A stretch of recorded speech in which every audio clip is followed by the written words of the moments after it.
সংসদ নির্বাচন হবে জনগণের অনেক আকাঙ্ক্ষিত অনেক প্রত্যাশিত নির্বাচন।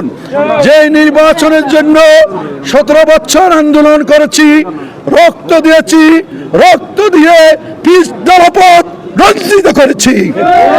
আমার ভাইয়েরা আজকে খুন হয়েছে, আমার ভাইয়েরা গুম হয়েছে, আমার ভাইয়েরা জেল কেটেছে, মামলা শিকার হয়ে বাড়িঘর ছেড়ে থাকতে হয়েছে।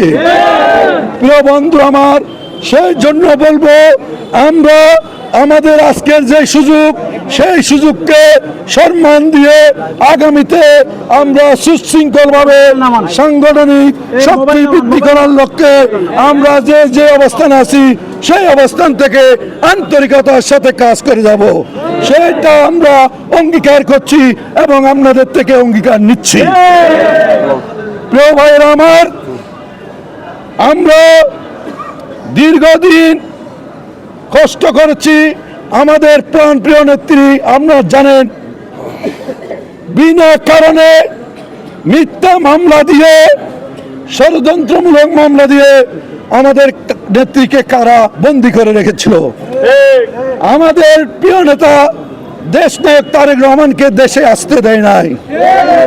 বিগত ফ্যাসিস্ট সরকারের প্রধানমন্ত্রী কিভাবে নোংরা ভাষায় বই দেখিয়েছে, হুমকি দেখিয়েছে, আপনারা শুনেছেন।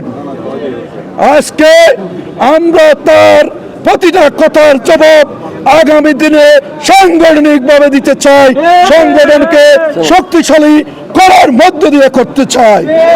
এখানে অনেক নেতা আছেন, আমরা দেখেছি এই সব প্রোগ্রামে আপনারা বিশৃঙ্খলা সৃষ্টি করেন, সাংগঠনিক প্রক্রিয়ার সাথে যুক্ত থাকেন না, সংগঠনকে সহযোগিতা করেন না। আজকে এখানে আমরা মিছিলে দেখেছি অনেকে আজকে এসে বিশৃঙ্খলা সৃষ্টি করেছেন, আপনারা সেইটা থেকে বিরত থাকবেন।